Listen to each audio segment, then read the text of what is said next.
வந்திருக்க press media எல்லாருக்குமே நன்றி சொல்லும். ஒரு 1 இயர் பேக் ரொம்ப மனசில் நினச்சிட்டு இருந்தேன். ஆக்சுவலாக ஆக்சிஜன் ஒரு தெலுங்கு படம் கோபிச்சந்த் வச்சு டைரக்ட் பண்ணேன் தெலுங்கில் போய். அதுக்கப்புறம் இன்னொரு படம். ஸோ ஒரு 4 இயர்ஸாக நான் ஆந்திராவில் இருந்தேன், தமிழில் இல்லை. அதே மாதிரி தெலுங்கு படம் இந்த படம் ஆரம்பித்த அப்புறம் 4-5 இயர்ஸாக தமிழ்லேயும் படம் பண்ணல. சின்ன மனசில் ஒரு வருத்தம், என்னடா தமிழில் நம்ம படம் சூர்யா மூவிஸ் படம் எதுவுமே தமிழில் வரவே இல்லையே, ரொம்ப நாளாச்சு, திருப்பி எப்போ தமிழில் வந்து படம் பண்ணுவோம், எப்போ வந்து ஒரு சின்ன உள்ளுக்குள்ள ஒரு வெயிட்டிங்கில் இருந்தேன். அதே மாதிரி தமிழில் திருப்பி டைரக்டர் பண்ண ஒரு வாய்ப்பு கிடைக்குமா அப்படின்னு ஒரு மனசில் ஒரு ஃபீலிங்கும் இருந்தது. பட் நான் ரியலைஸ் பண்ணல, நான் ஒரு பேன் இண்டியா படம் பண்ணிகிட்ருக்கேன். இந்த படம் வந்து மூலியமாக தமிழில் வந்து நம்ம தமிழ் மீடியா, நம்ம ப்ரெஸ் மீடியாவை, நம்ம ஃப்ரெண்ட்ஸ் எல்லாரையும் திருப்பி மீட் பண்ணுவேன்னு நான் எதிர்பார்க்கவே இல்லை. உங்களெல்லாம் மீட் பண்ணது ரொம்ப சந்தோஷமாக இருக்குது சார். இங்கே இருக்க நிறைய பேருக்கு நல்ல ஃப்ரெண்ட்ஸ், எல்லா ப்ரெஸ்லையும் எல்லாருமே திருப்பி ஒரு கிட்டத்தட்ட 3 இயர்ஸ் 4 இயர்ஸ் கழிச்சு மீட் பண்ணுறேன். I feel very happy and proud to meet everybody sir. Thank you so much. And first எங்கள் அப்பா பேசும்போது கொஞ்சம் எமோஷனாக பேசினாங்க. ஆனால் அதில் நிறைய அப்பா அவர் எவ்வளோ எமோஷன் என்னை பற்றி திங்க் பண்ணி கேர் பண்ணுறாரோ, அதே மாதிரி எங்கள் ஃபேமிலியை பற்றியும் என்னை பற்றியோ அவரோட பிளெஸ்ஸிங்ஸான்னு சொல்ல முடியாது. நிறைய இண்டஸ்ட்ரியில் நிறைய பேர் நிறைய ப்ரௌடாக ஃபீல் பண்ணி நிறைய பேசியிருக்காங்க. ஒரு சின்ன மூமெண்ட் வந்து நடுவில் நான் டைரக்ஷன் பண்ணலைங்க. டைரக்ஷன் பண்ணக்கூடாதுன்னு கிட்டத்தட்ட ஒரு 8 இயர்ஸ் கேப் எடுத்தேன். அது காரணம் வந்து ஒரு தடவை பர்சனலாக அஜித் சாரை மீட் பண்ணப்போ அவர் ஒரு வார்த்தை என்ன சொன்னார், அப்பாவுக்கு ஏஜ் ஆகிட்டே இருக்குது, அப்பாவுக்கு நீ சப்போர்ட்டாக இருக்கணும், நீ படம் ப்ரொடக்ஷன் பார்த்துக்கோ, டைரக்ஷன் பண்ணாத ப்ரொடியூஸ் பண்ணு அப்படின்னாரு, உனக்கு நல்லா வரும் அப்படின்னு. அந்த ஒரு செகண்ட் நான் எதுவுமே யோசிக்கலை. சரி, இவ்வளோ பெரிய ஸ்டாரு நம்மளை பற்றி யோசிக்கிறாரு, அப்பா பற்றி யோசிக்கிறாரு சொல்லி நான் டக்குன்னு அந்த செகண்டு டைரக்ஷன் டெலிட் பண்ணி ப்ரொடக்ஷன் ஸ்டார்ட் பண்ண வச்சேன். நான் ஒரே ஒரு வார்த்தை கேட்டேன், சார் பண்ணலாம் சார், பட் இந்த மாதிரி ப்ரொடக்ஷன் பண்ண இது பண்ணால் ரெகுலராக டேட்ஸ் வேணும், ஹீரோ வேணும்னாரு. ஒரே வார்த்தை சொன்னார், நான் கண்டினியூவாக படம் பண்ணுறேன்னாரு. ஸோ அப்படி பண்ணது தான் ஆரம்பம், என்ன எறிந்தால் வேதாளம். ஸோ அவரோட இன்டென்ஷன் என்னென்னு கிளியராக புரிஞ்சது என்னென்னா, ரத்னம் சாரோட லெகசி கண்டினியூ ஆகணும், இந்த பேனர் கண்டினியூ ஆகணும், அதுக்கு நான் டேட் தரேன் அப்படின்னு. நடுவில் ஒரு 3 இயர்ஸ் கேப் இருந்தது நாங்கள் படம் பண்ணாமல் சூர்யா மூவிஸ். அவர் தான் வந்து ரீஸ்டார்ட் பண்ணார். இந்த வாய்ப்பு எனக்கு எப்பவுமே சொல்கிறதுக்கு சந்தர்ப்பம் வரல, பட் என் மனசுக்குள்ளேயே இருந்தது. திஸ் த ஃபஸ்ட் டைம் நான் இதை வெளியே ஷேர் பண்ணுறேன். திருப்பி அஜித் சாரோட ஒர்க் பண்ண வாய்ப்பு கிடைக்குமா தெரியல, பட் எனிவே ரொம்ப ரொம்ப தேங்க்ஸ் சார், நீங்கள் அவ்வளோ கேர் பண்ணி சொன்னது. அண்ட் அந்த 3 படம் சொன்ன மாதிரி பண்ணது. அதே மாதிரி அவர் ஒரு வேர்டு கொடுத்தா கீப்பப் பண்ணுவாருங்க, அதை மிஸ் பண்ணவே மாட்டார். யார் என்ன சொன்னால் அந்த டிசிஷனை மாற்றவே மாட்டார், அந்த வேர்டு தான். அதே மாதிரி திருப்பி அதே ஜர்னி முடிஞ்சு ஒரு ரிப்பீட் மோடில் வர மாதிரி ஒரு 8 இயர்ஸ் கழிச்சு நான் பவன் சாரை மீட் பண்ணப்போ பர்சனலாக பவன் சார் சொன்ன ஒரே வார்த்தை, ஜோதி எனக்கு ரத்னம் சார் ரொம்ப ரொம்ப பிடிக்கும், நான் எல்லாரும் என்னோட ஃபேனாக, நான் அவருக்கு ஒரு ஃபேன், அவரோட லெகசி கண்டினியூ ஆகணும், அதுக்காக தான் இந்த வாய்ப்பு உனக்கு தரேன்னு ஒரே வார்த்தை சொன்னார். நீ என்ன பண்ணுறது தெரியாது, நீ எவ்வளோ உழைக்கிறன்னு தெரியாது, இந்த படத்தை எப்படியே ஹிட் பண்ணணும், நெக்ஸ்ட் வேர்ட், இது 2 வேர்டு தான் சார் சொன்னார். அண்ட் சிரிப்பி சேம், அவரு கொடுத்த வேர்டை ஈக்குவலாக மீட் பண்ணுவார். ஸோ ஒரு 2-3 லெஜெண்ட்ஸ் வந்து இவ்வளோ கேர் பண்ணது எனக்கு ரொம்ப சந்தோஷமாக இருந்தது. இது எல்லாம் வந்து எனக்கு அப்பாவோட உழைப்போட பிளெஸிங்ஸ் தான் எனக்கு கிடச்சிது. அதை நான் என்ன எடுத்துக்கணும், எவ்ரிடே இது எவ்ரி செகண்டும் நினச்சிட்டே இருப்பேன் மைண்டுக்குள்ளே, நம்மளை இவ்வளோ ட்ரஸ்ட் பண்ணுறாங்க, இதுக்கு நம்ம என்னென்ன செய்யணும் இதுக்கு அப்படின்ற சொல்லி தான் ஒர்க் பண்ணிட்டு இருந்தேன்.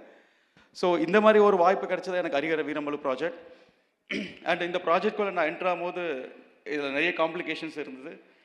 அண்ட் ஒரு பவன் சாரை பற்றி சொல்லணும்னா, பவன் கல்யாண் சார் வந்து it's not only actor, is ஒரு இன்டெலிஜென்ட் ஸ்மார்ட் பர்சன். சார் வந்து அவரே ஒரு டைரக்டர், பர்சனல் டைரக்டர்.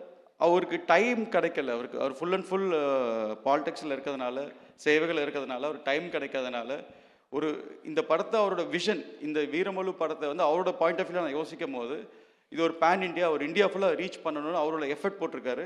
இப்போ நீங்கள் பார்த்த அசுரனம் சாங் வந்து சாரே பர்சனலாக ஃபைட் கொரியோகிராஃப் பண்ண சாங்கு. அந்த ஒரு ஃபைட்டு மட்டுமே ஒரு 60 டேஸ் எடுத்திருக்கோம், 60 நாள் எடுத்த ஃபைட் அது. அண்ட் அந்தளவுக்கு அவர் பர்சனலாக உழைப்பு போட்டிருக்காரு. அவருக்கு பர்சனலாக மார்ஷல் ஆர்ட்ஸ் தெரியும். அண்ட் ஒரு ப்ரூஸ்லி ஒரு என்டர் த ட்ராகன் எப்படியோ அந்த மாதிரி ஒரு விஷயம் பண்ணியிருக்கார் சார் இதில், பவன் சார்.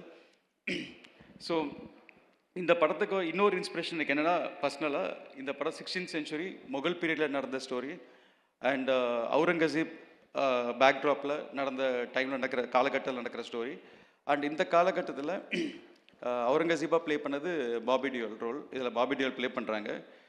ஸோ ஒரு நாள் இந்த கதையை எப்படி கொண்டு போகணும், இது என்ன சொல்ல வரும் அப்படின்னு எனக்கே ஒரு நல்ல தாட்ஸ் இருக்கும்போது, ஒரு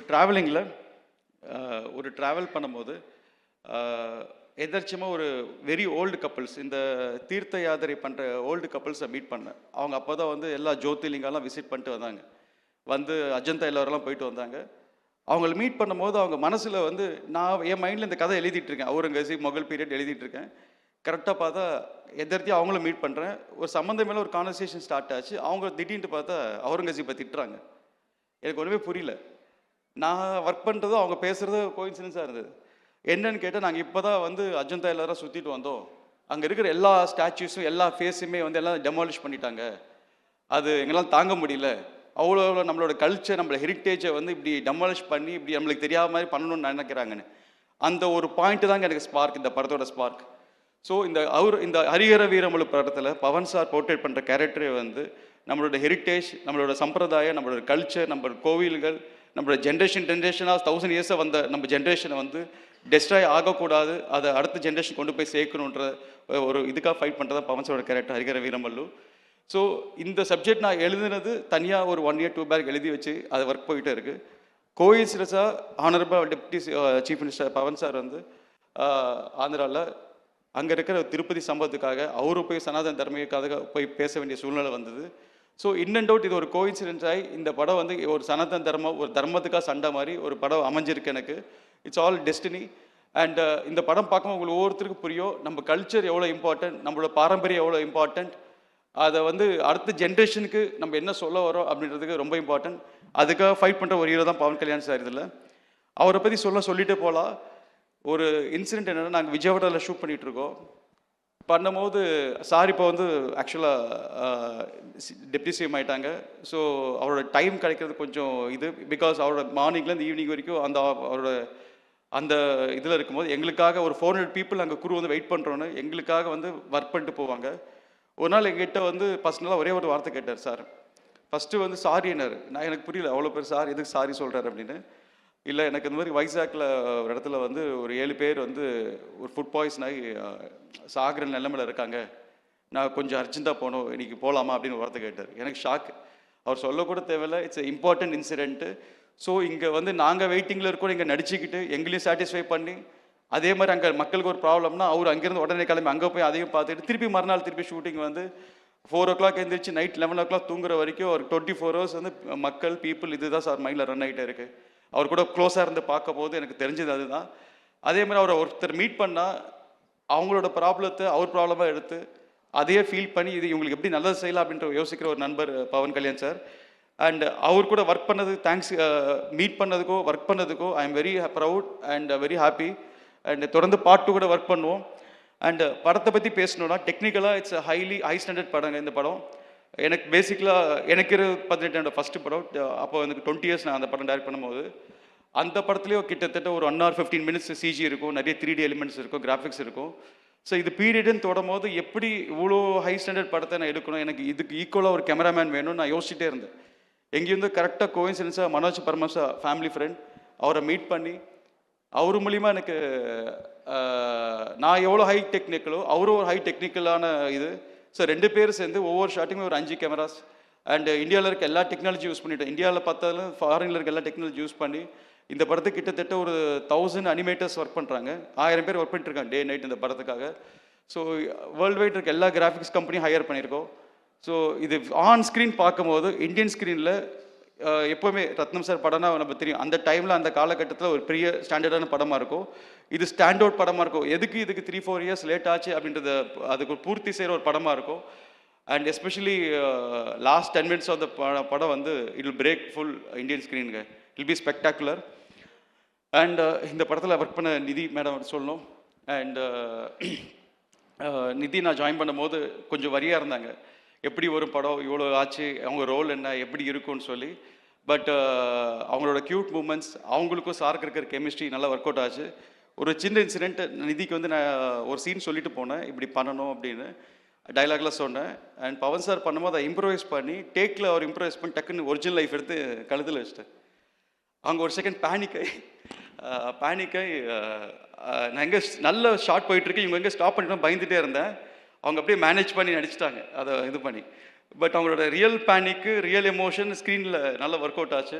ஸோ அந்த மூமெண்ட்டை ரீப்ளே பண்ணும்போது தான் எனக்கு சிரிப்பு வந்துகிட்டே இருக்கும். அந்த ஷார்ட் எடிட்டிங்கில் பார்க்கும்போது சிரிப்பு வந்துகிட்டே இருக்கும். ஓ இந்த இடத்துல ரியல் கற்று ரியலாக பயந்துட்டாங்க இவங்க அப்படின்னு. ஸோ அந்த மாதிரி spontaneous acting. And choreographer Shobi master. Shobi master வந்து எனக்கு அவங்க ஒய்ஃப் லலிதா மாஸ்டர் ரொம்ப ஃப்ரெண்டு. ஸோ ராஜசன் சார் அஸ்கா சாங் பண்ணும்போது அப்போது கடைசியில் ரோல் ஆடிட்டு இருப்பார். அப்போது அவர் ராஜு சார் ரொம்ப திட்டிகிட்டு இருப்பார் அவரை, ஷோபி இந்த மாதிரி முதல்ல நல்லா சீக்கிரமெல்லாம் ஒரு 2 படத்தில் கொரியோகிராஃப் ஆக முடியாது அப்படின்னு. சிரிப்பாக இருக்கும் அதெல்லாம் பார்க்கும்போது. பட் கொஞ்ச நாள் கழிச்சு சார் கரியர் ஸ்டார்ட் பண்ணதுக்கப்புறம் எனக்கு தெரிஞ்ச ஆக்டர்ஸ் அண்ட் ஆக்டர்ஸ் நண்பர்கள் சொன்னாங்க, ஷோபின் புது கொரியோகிராஃபர் வந்திருக்காரு, எக்ஸ்ட்ரா நிறையா பண்ணுறாங்க அப்படின்னு. அப்போ எனக்கு ரொம்ப ப்ரௌடாக இருந்தது, பரவாயில்லையே நம்ம தெரிஞ்ச ஒருத்தர்களாருன்னு. அப்புறம் கோஇன்சிடன்ஸ், அப்புறம் போக போக எல்லாம் ஃப்ரெண்ட்ஸ் ஆகிட்டோம். So it was very happy working with Shobi sir. And படத்தில் ரொம்ப தேங்க்ஸ் சொல்லணும், நாசர் சார் பண்ணதுக்கு ரொம்ப தேங்க்ஸ் சொல்லணும். அண்ட் அப்பாவுக்கு family friend. And Sathyaraj sir, I am very happy meeting you, working with you. ஏன்னா நான் உங்களோட பெரிய ஃபேன். அமைதிப்படையிலேருந்து உங்கள் எல்லா படமும் விடாமல் பார்த்துப்பேன், உங்கள் டைலாகில் மெமரைஸ் பண்ணிகிட்டே இருப்பேன். இன்றைக்கும் நான் இங்கே வந்து ஷார்ட்டில் நடிக்கும் போது நான் கேரக்டர் ஆர்டிஸ்ட்டாக பக்கம் ஹீரோவை தான் பார்த்துட்டு இருந்தேன். நீங்கள் வரும்போது போகும்போது அப்படி தான் நினச்சிருப்பேன், எப்போ நம்ம ஃபீல் பண்ணுற ஹீரோவை கூட நம்ம வந்து ஒர்க் பண்ணுறோன்ற ஒரு ஃபீலிங் இருந்தது. முக்கியமாக எனக்கு உங்களோட எம்ஜிஆர் ஸ்டைல் ரொம்ப பிடிக்கும் சார். அண்ட் நான் உங்களோட பாடி லாங்குவேஜ், உங்களோட எம்ஜிஆர் ஸ்டைல் எல்லாமே அது ரொம்ப பிடிக்கும். அந்த மாதிரி ஒரு விஷயம் பண்ணியிருக்கேன். இப்போ பவன் சார் வந்து டெப்டி சிஎம் ஆனதுக்கப்புறம் ஜென்ரலாக கமர்ஷியல் சாங்ஸ் வைக்க முடியாது. ஏன்னா சார் வந்து ஒரு டூயிட் பாட முடியாது, ஒரு இது ஆட முடியாது. அப்படின்னும் நான் கொஞ்சம் யோசித்து பார்த்து, சரி தெலுங்குல தத்துவ பாடல்கள் ஒரு கான்செப்ட் கிடையாது, பட் தமிழில் நம்ம எல்லா எம்ஜிஆர் சாங்ஸும் ஒரு தத்துவ பாடலாக இருக்கும். ஸோ அந்த மாதிரி ஒரு சாங் பண்ணலாம், தெலுங்குல ஒரு டைம் பண்ணலான்னு சொல்லிட்டு தான் அந்த கேட்கணும் குருவே சாங் ஃபஸ்ட்டு பண்ணது சார். அந்த லிரிக்ஸ் எழுதிட்டு போய் நான் கிருவாணி சாருக்கு எனக்கு அது ஃபஸ்ட் இன்ட்ராக்ஷன். ஃபஸ்ட்டு சாரை பார்க்கும்போது எனக்கு ஒரு பயம், நம்ம லிரிக்ஸ் எழுதிட்டோம், டியூன் இல்லை, சார் அக்செப்ட் பண்ணுவாரா இல்லையான்னு ஒரு பயத்தில் போய் பயத்தோடு தான் காமிச்சேன். அண்டு சார் யார் எழுதுனாரு சார், ஒரு பென்சில்தாஸ் ஒரு சிங்கர் ரைட்டர் சார், ஒரு வில்லேஜில் இருப்பாருன்னு, ரொம்ப நல்லா இருக்குன்னு சொல்லி சார் சொன்னார், இது பவன் சார் பண்ணால் நல்லா இருக்கும்னு. நான் பாடுவாரா சார் அப்படின்னு நான் கேட்குறேன் அப்படின்னாரு சொல்லி, அப்புறம் போய் பவன் சாரை மீட் பண்ணப்போ சாருக்கு லிரிக்ஸ் சார் எக்ஸைட் ஆகி அப்புறம் அவர் எப்படி பாட வைக்கிறது, சார் விஜயவாடாவில் இருக்கார் அண்டு கிருவாணி சார் ஹைதராபாத்தில் இருக்கார், எப்படி பாட வைக்கிறதுன்னு. அந்த ஷூட்டிங்கில் நம்ப மாட்டீங்க, கிருவாணி சார் பவன் சார் பாட வைக்கிறதுக்காக விஜயவாடா வந்தார், இங்கே வந்த மாதிரி ஃபுல் டீமோடு வந்தார். ஸோ அவர் ஆஃபீஸில் செட்டப் பண்ணி அங்கேயே பாட வச்சு அப்படியே ஷூட்டிங், அங்கேயே பாட வச்சு லைவாக ஷூட்டிங், அந்த மாதிரி அந்த சீக்வன்ஸ் பண்ணோம். அதுக்கு கிருவாணி சாரோட எனர்ஜி ரொம்ப ப்ளஸ்ஸு, அண்டு சார் பவன் சாரோட எனர்ஜி ரொம்ப ஹெல்ப் ஆச்சு. அதே ஸோ கிருவாணி சார் பற்றி சொல்லணும்னா சொல்லிட்டு போகலாம் சார். இந்த படத்தில் நிறைய லெஜெண்ட்ஸோட ஒர்க் பண்ணியிருக்கேன். Keeravani sir, Thota Tharani and father AM Rathnam. So இவங்களோட நான் பேசும்போதோ ஒர்க்கிங் ஸ்டைல் பண்ணும்போதோ ஒரு பயம் இருக்கும் உள்ள. ஏன்னா அவங்களுக்கு எல்லாமே தெரியும், நம்ம என்ன பேசினாலும் என்ன சொல்ல வரோம் முன்னாடியே தெரியும், சொல்கிறதுக்கு முன்னாடியே. ஸோ அதனால் சரி ப்ரிசைஸாக நம்ம ஒர்க்கு அதுக்கு என்ன தேவை அது கரெக்டாக புரிஞ்சுக்கிட்டு எனக்கு எல்லாத்தையும் பூர்த்தி செஞ்சாங்க. தோட்டாத்தனி சார் சொல்லி ஆகணும், அவருக்கு இந்த படம் அந்த ஷூட்டிங்கில் கொஞ்சம் அவர் கண்ணு ப்ராப்ளம் வந்தது. அவர் பெரிய ஆர்டிஸ்ட், அவர் இப்போ எதுவுமே ஸ்கெட்சு போடணும் எல்லாம் போடணும், கொஞ்சம் கண் பார்வை கம்மியானாலும் டே அண்ட் நைட் வந்து செட்டில் உட்காந்துட்டு ஸ்ட்ரெயின் ஆகி, இந்த ஏஜில் ஸ்ட்ரெயின் ஆகி நானும் கேட்பேன், எங்கள் அப்பாகிட்ட கேட்பேன், தோட்டா சார்ட்ட கேட்பேன், எதுக்கு நைட் உட்காந்துட்டு இருக்கீங்க கிளம்புங்க அப்படின்னு. ஆனாலும் இல்லாமல் பிடிவாதமாக உட்காந்து அதோட சினிமா நேசிப்பாங்க சொல்லுவாங்க, அந்த எனர்ஜியோட இன்றைக்கி திருப்பி சொல்கிறேன் சார், நிறைய நியூ ஜென்ரேஷன் வந்திருக்கும், நான் இப்போ 3rd ஜென்ரேஷன் நானும் பார்க்குறேன். பட் அவங்க ப்ரூவ் பண்ண மாதிரி அவங்களோட உழைப்பு மாதிரி அதை ஒரு 25% தான் சார் இன்றைக்கி எல்லாருமே பண்ணுறாங்க. பட் அந்த மாதிரி ஜென்ரேஷன் ஆளுங்களை அப்போ பார்க்கறது ரொம்ப ரொம்ப கஷ்டம். ஐ am very fortunate to work with all the legends. And Harihara Veeramallu எல்லாருமே எக்ஸ்பெக்ட் பண்ண மாட்டாங்க, எப்படி இருக்கும் எந்த மாதிரி இருக்கும்னு யாருக்கும் எக்ஸ்பெக்டேஷன் கிடையாது. But expect the unexpected movie. இது இந்தியாவுக்கு ஒரு பெரிய மைல் ஸ்டோனாக இருக்குது இந்த படம். அண்ட் இதோட பார்ட் 2 வரப்போகுது சீக்கிரமாக. அண்ட் இதை பற்றி நீங்கள் எல்லாம் இது பண்ணுவீங்க. And very happy meeting Tamil people, Tamil press and Telugu audience అని తిడతారండి. నేను మొత్తం తమిళ్లోనే మాట్లాడేసాను. ఇక్కడ రాగానే వాళ్ళకి ఏ అర్థం కాదు. ఇది ప్రాబబ్లీ ఈ ప్రోగ్రామ్ సబ్ టైటిల్ వేయాలనుకుంటాను నేను. పర్లేదు, మనం తిరుపతిలో గట్టిగా ప్లాన్ చేశామని నాకు సమాచారం అందింది ఆల్రెడీ. అవునండి, తిరుపతి కొన్ని తెలుగులో కొన్ని క్వశ్చన్స్ సడన్గా తమిళ్ వచ్చేస్తుంది. సార్, ఇట్స్ బీన్ అంటే ఖుషి సినిమా అప్పుడు కూడా మీరు చూసుంటారు కళ్యాణ్ గారిని, అండ్ ఇప్పుడు ఈ హరిహర వీరమల్లులో చూశారు. సో అప్పటికి ఇప్పటికి డిఫరెన్స్ ఏం గమనించారు ఆయనలో, అదొక్కటి చెప్పండి. డిఫరెన్స్ కనిపించలేదండి, ఒక్కటి మట్టుకు ఎప్పుడు మెయింటైన్ అవుతుంది ఏంటంటే పవన్ సార్ స్వాగ్. అసలు సార్ వాక్ కానీ స్టైల్ కానీ అప్పుడైనా ఇప్పుడైనా అసలు మామూలుగా ఉండదు. అదేదో ఒక ఆరా ఉంటుందండి సార్ దగ్గరికి. అప్పుడు యాజ్ ఎ ఫ్యాన్గా మనం దగ్గర నుంచి చూడడం ఇస్ డిఫరెంట్. అవును. కానీ ఆయనను డైరెక్ట్ చేస్తున్నప్పుడు ఫస్ట్ డే మీ నోటి నుంచి చెప్పించిన డైలాగ్ ఏంటి ఆయనతో మీరు? ఫస్ట్ డే షూట్లో అదొక్కటి చెప్పండి చాలు. వినాలి, వీరములు చెప్తే వినాలి. So nice, thank you sir line చూశారు, చూసి చెప్పాలని అడిగారు. అవును సార్ అని. సో అదే ఫస్ట్ డే ఆఫ్ షూట్ సార్తో. Nice. And sir was very happy working with. ఇంకేమైనా ఉంటే కొంచెం అడిగాను తెలుగు వాళ్ళ కోసం. సార్ మనం గట్టిగా ప్లాన్ చేసాం సార్. వీళ్ళు ఊరికే మాట్లాడితే చాలా తమిళ్లో మాట్లాడండి అని చెప్తున్నారు. కానీ చాలా ఆనందంగా ఉంది sir. For the first time ఇలా మన తెలుగు సినిమాని చెన్నైకి వచ్చి ప్రమోట్ చేయడం అండ్ మీ ఓపికకి అసలు మీరు ఇంతమందిని కోఆర్డినేట్ చేసి ప్రతి ఊరు తిప్పి దగ్గరుండి అన్నీ చూసుకొని చేస్తున్నారంటే మామూలు విషయం కాదు. మా అందరి కోసం కాదు, మీ ఒక్కరి కోసం అండ్ ఏం రత్నం గారి కోసం ఈ సినిమా సక్సెస్ఫుల్ అవ్వాలని మనస్ఫూర్తిగా కోరుకుంటున్నాం. We are eagerly waiting June 12th కోసం. మామూలుగా ఉండదు థియేటర్స్లో. మేము న్యూస్ పేపర్స్ ఆల్రెడీ చింపేసి బ్యాగ్లో పెట్టుకొని రెడీగా ఉన్నాము. ఇంకెళ్ళి ఎగిరేయడమే అంతే. Thank you madam.